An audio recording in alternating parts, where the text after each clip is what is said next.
কলকাতা পুরসভার মাসিক অধিবেশনে মেয়র ফিরহাদ হাকিমের দিকে কলকাতা শহরের জরাজীর্ণ বাড়ি এবং বেহাল বাজার সংস্কার নিয়ে ঝাঁকে ঝাঁকে প্রশ্ন ছুড়ে দিলেন কাউন্সিলরেরা।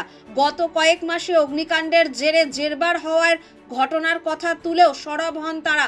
আর সেই সব প্রশ্নের জবাবে কোন কোন ক্ষেত্রে পুরসভার হাত পা বাঁধা তা উল্লেখ করলেন মেয়র। 48 নম্বর ওয়ার্ডের তৃণমূল কাউন্সিলর বিশ্বরূপ দে প্রশ্ন তোলেন কলকাতার জরাজীর্ণ বাড়ি নিয়ে পুরসভার চিন্তাভাবনা কি, এই সব ক্ষেত্রে কি আইনগত পদক্ষেপ করা সম্ভব। তিনি আবার বউবাজার মার্কেট 50 নম্বর ওয়ার্ডের লেবুতলা বাজারের ভগ্নদশা কথা উল্লেখ করে মেয়রের হস্তক্ষেপ চান। সঙ্গে 49 নম্বর ওয়ার্ডের তৃণমূল কাউন্সিলর মোনালিসা বন্দ্যোপাধ্যায় আবার তার ওয়ার্ডে থাকা শিয়ালদহ রেল স্টেশন সংলগ্ন বিদ্যাপতি সেতুর নিচে শিশির মার্কেট এবং বৈঠকখানার খুচরো বাজারের বর্তমান পরিস্থিতির কথা জানিয়ে সংস্কারের দাবিতে সরব হন।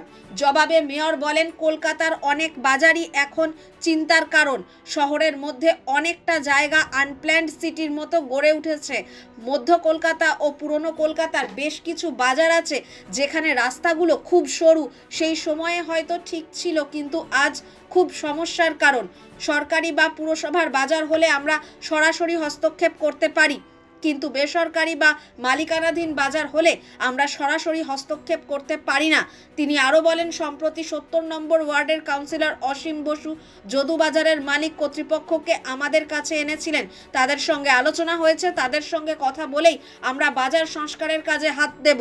জীর্ণ বাড়ি নিয়ে কথা বলতে গিয়ে মেয়র বলেন, কোনো ব্যক্তিগত মালিকানাধীন বাড়ি আমরা সরাসরি ভাঙতে পারি না। যদি বাড়িটির খুব খারাপ অবস্থা হয় সেক্ষেত্রে আমরা ওই বাড়িটিকে বিপজ্জনক বলে ঘোষণা করে প্লেট লাগিয়ে দিয়ে আসতে পারি। এ প্রসঙ্গে ডেপুটি মেয়র অতীন ঘোষ বলেন, বহু ক্ষেত্রেই আমরা দেখি বিপজ্জনক বাড়ি হওয়া সত্ত্বেও সেখানে মানুষ বাস করছেন। তাদের ওই বাড়ি ছাড়তে বললে আমাদের সমপরিমাণ বিকল্প জায়গা দেওয়ার কথা বলা হয়, যা পুরসভার পক্ষে সম্ভব নয়। এক্ষেত্রে ওই স্থানের বাসিন্দাদের শংসাপত্র দিয়ে পুরসভা তাদের অধিকার সুনিশ্চিত করতে পারে।